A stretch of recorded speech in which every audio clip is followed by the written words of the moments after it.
Decays என் நம்ம neighbour உங்களை அன்புடன் வரவேற்கிறோம். சுண்டல் குழம்பு.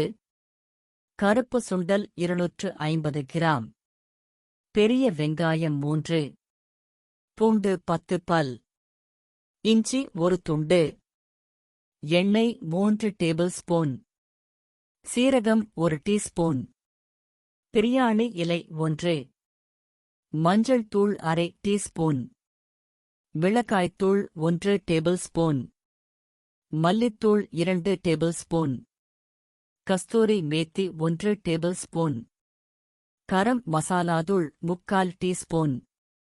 தேவையான அளவு உப்பு.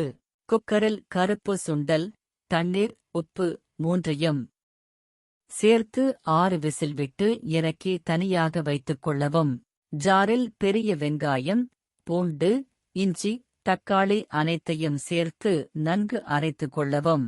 குக்கரில் எண்ணெய் ஊற்றி காய்ந்த பிறகு சீரகம், பிரியாணி இலை சேர்த்தவுடன் அரைத்து வைத்து மசாலாவை சேர்த்த பிறகு மஞ்சள் தூள், மிளகாய்த்தூள், மல்லித்தூள் அனைத்தையும் சேர்த்து நன்கு பச்சை வாசம் போகும் வரை 5 நிமிடம் கலந்துவிடவும்.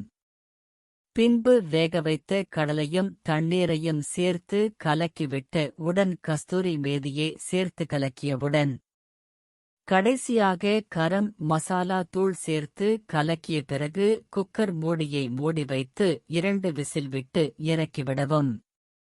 இப்பொழுது சூடான சுவையான சுண்டல் குழம்பு தயார்.